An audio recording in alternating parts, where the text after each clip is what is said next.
What are we here on the Muskegon Channel? Man, Yeah. Andy and Dave, Always. It's a Tuesday. I wake up, I look out the window, and what do I see? A bunch of snow.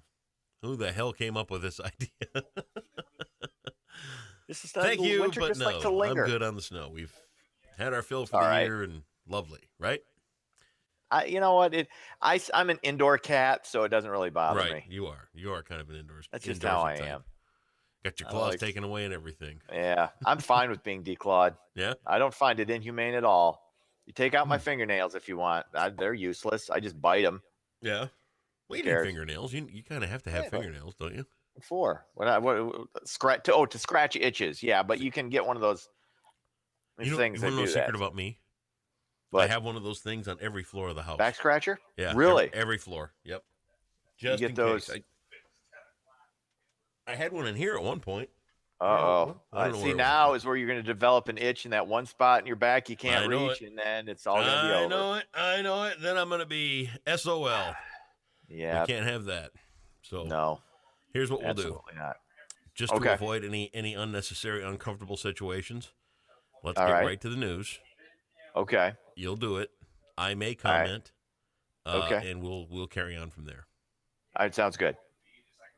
Ready? That's why I'm making the big bucks. Gotcha. I'm the thinker.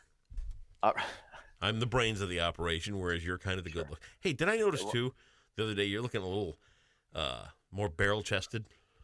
What do you mean barrel-chested? Are you filling out Fat? your older ages? Are you saying I'm gaining weight? Because I'm not gaining weight. I've actually lost. I didn't say you were gaining weight at all. I just said you were looking a little more rounded. Like my chest is fuller? You're a little more filled out. Yeah, well, I lift weights. Oh, okay. That could be it. Maybe that's it. I don't know. Yeah, just, I gotta keeping an eye on you, man. Gotta maintain. Gotta make sure you keep your TV shape. So what you're saying is I don't need to work out as much on the upper body. I should tone that back a bit so I don't I'm not bust out the seams of my shirt. No, I'm not saying anything. I wouldn't want to put you on guard. I wouldn't want to get your mind turning on any paranoia. I would never set out to do that. Is it? Yeah, it just looks a little. Where? What? Don't worry about it. All right. I wasn't really sure what you were talking about. Nothing to worry about there. You're fine. All right. Okay. Want me to start? Yeah. Okay, let's do it. Nationwide school walkout is scheduled for 10 a.m. on Wednesday to bring awareness to school shootings. Walkout will last 17 minutes in memory of the 17 victims of the latest school shooting in Florida. I think, this is obviously a well-intentioned thing, but what worries me about this, and this hasn't really been discussed, at least I haven't heard it discussed, is there's a lot of focus on this walkout. Yep. Everybody knows when it's going to happen and for how long it's going to happen. Yep. Everybody does. Yep. You're a crazy person and you're looking to do some serious damage. I hope we've got an eye on all these kids that are doing this. I don't think serious watch. I really don't. Let me ask you this. Would you be surprised at all if it did? That somebody's looking, when's that walkout? Tomorrow. Huh? What? I said I'd be remarkably surprised if anything happened around this walkout. Okay. I'm throwing that out there now. I get why they're doing it. I'm not, like I said, I've been accused before of you don't want to listen to the kids. Yeah, no, I didn't say I don't want to listen to kids. I do want to listen to the kids. I'm saying they shouldn't decide policy. That was it. Right. But I am concerned about their safety when it comes to this walkout. Absolutely, because there are bad people looking to do damage. Yep. And if you're looking to get some publicity too, I hate that. And I hate that my mind goes there. Yeah. I don't like that my mind goes there. Right, and you shouldn't. I just don't think that you'll see it in this particular case. I hope you're right, and I hope I'm because I don't necessarily think that's going to happen. I'm throwing the possibility. I wonder if that's one of those things that's been discussed when the organizers of this walkout were organizing, thinking, are we making these kids targets in any way? I mean, is that even a passing thought, or do you not allow yourself to think of that? I'm going to have to say it's not. Okay. All right. Moving on, adult film star Stormy Daniels is offering to return the $130,000 she received from Donald Trump's attorney in exchange for uh, dissolving the so-called hush agreement. This would allow Daniels to speak publicly about the allegations of an affair with the president. Michael Cohen said he paid $130,000 of his own money in exchange for her silence back in 2016. This was really just short-sighted on her part because, I mean, this would have been a huge story. She could have made millions upon millions of dollars off this probably. Instead, she, sold her silence for $130,000. Now she wants to give it back. Sorry, you can't. I mean, we all know she had an affair with him. I tried to post about this on Facebook last night about the fact that I think the idea of selling silence, period, is just abhorrent. Yeah, I don't like it either. I think it's just about the most cheap and degrading thing you can possibly do. Well, one of them. No, even you know what? Even more so than the act that was alleged. You know what I mean? Because what less of a person can you be than you'll say, yeah, you know what? For X amount of money, I'll hold a lie for the rest of my life. I'm okay with that. Yeah. That is just, how do you live with a lie for that long? How do you possibly? And you know what you can do? Of course, I put it on Facebook, and that's what I was getting at. How do you live with yourself with a lie like that and put a price tag on that kind of lie? You know what I mean? And it turned into the classic Facebook battle, and it's all, rah Trump this and ha ha her that and blah. It was just ridiculous. And I finally, when I finally looked at it and it was 100 and some odd comments of people just screaming back and forth at each other, I finally just deleted the whole thing. It's like, okay, I guess I can't have an opinion on people and their willingness to sell their dignity and their honesty and everything else for any price. Right. And I'm finally like, you know what, all of you, just to hell with you. And I just deleted the whole comment, and it's like, this is ridiculous. And let me ask you. It just pisses me off to think that some people are, and there were people in the comment thread on Facebook that were saying, well, that's the way our legal system works, is that you pay people to shut up, and you don't shrug it off. You don't. That's how it works. That's not how it works. That's wrong. You don't pay people to shut up. Should you have the right to not say anything?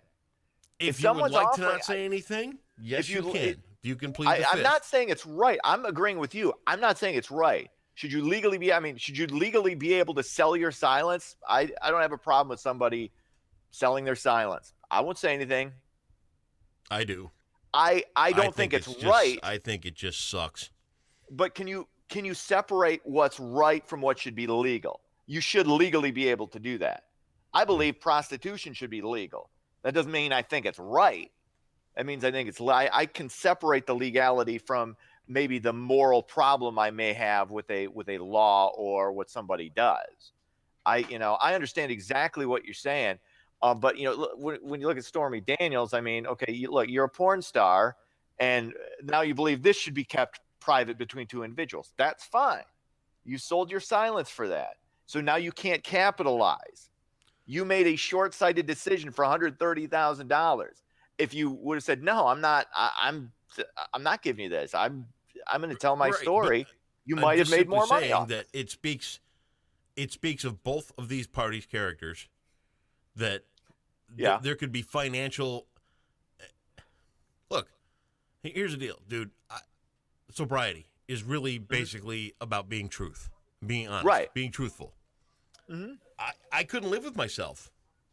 I could not live with myself taking a payoff like that. If I knew something that was, and let's say I knew somebody that got killed, and I knew who did it, and they came along to me and they said, you know what, we really got to keep this on the down low. Here's $500,000. Okay. I don't think I could do it. I understand that. I could not internally carry that kind of knowledge and guilt, knowing what I knew, and go on with my life. It would eat me up inside. Okay, but that's a crime that was committed. This isn't a crime. This is an affair. Adultery is not a crime. It's not. Donald Trump committed adultery That's not a crime. It's not. Okay. That is a moral. That is a morality issue, and I would agree with you that it's wrong.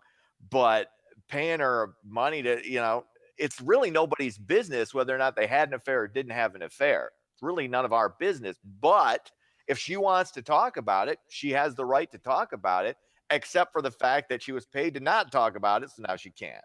You sold your freedom to do that already, so now you can't. And if you do it, you should be sued. So if you sell your freedom, what are you? You can offer to trade it back. If you sell your freedom, what are you? You're a sellout. Or you're a what? Or if you sell your freedom, you're a sellout. That's all you are. Huh? What does it make you? I don't know what you're getting at. Slavery. No, it's not. Slaves couldn't sell anything. She sold her freedom. That's a ridiculous comparison. She sold her freedom. She's not a slave. Okay. She's a slave? Are you kidding me? She just said she sold her freedom. $130,000. She just sold her freedom. That is not the definition of slavery. She was not owned. She gave up her right to speak about her interaction, her alleged affair with the president by paying this attorney by accepting $130,000 from this attorney. She could have said no. It's not like she didn't have the option to say no. And you and I both believe, I think most people believe he had an affair with her. What this would do basically is it would open up like whatever text messages they sent back and forth. She could reveal that, like whatever dirty, disgusting thing he wanted to do or she wanted to do with him. I mean, that would all be open for consumption, whatever she decided to release. But no, she's not a slave. That's ridiculous. She sold her freedom, is what you said. 130. Yeah, she sold it for $130,000. She profited off it. Slaves don't profit. That's why they're called slaves. You don't get slaves are not compensated. She was compensated for her silence, so she can't say anything. This isn't controversial at all. Okay. Should she have done it? You and I can both agree that she shouldn't have. She should, but she also doesn't have to reveal her sexual life to anybody. Even if she does it professionally, she can have some things that are private. She doesn't, So now, at this point, does she have the right to talk about it? No, because she was paid not to. Okay. There you go. See, we had a civil discussion about this. We did. There you go. It can be done. But okay. No. You don't know the definition of slavery.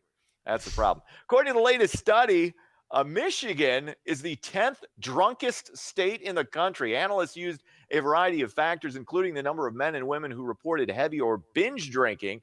About 20% of Michigan residents drink to excess. That's above the national average of 18%. Now, we got into this yesterday as far as, you're very open about you being sober for 10 years. If you can think back to, pay attention. I'm sorry, 14 now? Mm-hmm. Is it over 10 years? Anyway, at your apex, when people talk binge drinking, they're usually, I think the definition is 6 or 7 drinks within an hour is considered a binge. What is the most you would say you consumed in an hour at your peak in your 20s or whatever? If you were to guess. Well, when I drank, I always had this big tumbler cup, Okay. And I never measured it. It wasn't like I would pour shots into it or anything like that. And you got to consider every shot is considered a drink. Right. A shot. So yeah. There was probably upwards of 10 shots in every drink. It was big. It was a big cup, So, and that was, how long would it take you to consume that cup? The first one? Yeah, the first one. Where you consume 10 shots. Under 5 minutes. It would go. Wow. The first one was right down the hatch, man. There was no pussyfooting around. We were drinking that thing down right now. That's the way it went. Jeez. I didn't drink for pleasure. I didn't drink for fun. I didn't drink for casual experiences. You drank. I was you a power had drinker, purpose. man. Yeah. It wasn't about. Do we go out and have a couple of cocktails with dinner and that kind of thing? Yeah. It never worked that way for me. No. It was, I want to get to a level of obliteration where I can't feel anything. Yeah. Wow, man. See, even back when I was, the apex of my drinking was probably Saturday? second year at Western. No, not Saturday. What I did Saturday, that would have been like a Thursday through Saturday on an average night in college. On an average night, like 5 or 6. Yeah. And then, but at this point in my life, yeah, I cannot do that. And like I said, I had maybe 6 drinks total, and I had eaten, and and I was really feeling it. So yeah, I'm not. I mean, I was, a little silly. I wasn't completely stumbly Otis like you tried to, portray me yesterday. Wasn't at that level. Your story, pal. Anyway. All right. Muskegon Big Reds, not just a football school. The boys basketball team heading to the Class A regional finals following a 55-46 win over last year's state runner-up Grand Rapids Christian. Muskegon will play Holland West Ottawa 6 p.m. Wednesday at Granville. Michigan State continue to prepare for their NCAA tournament games later this week. Michigan taking on Montana Thursday night, tip time around 10 p.m. Michigan State plays Bucknell at the Pizza Box in Detroit Friday night. That'll tip around 7:15. Have yourself a great Tuesday, Dave Cackley, and we'll talk to you tomorrow. See ya.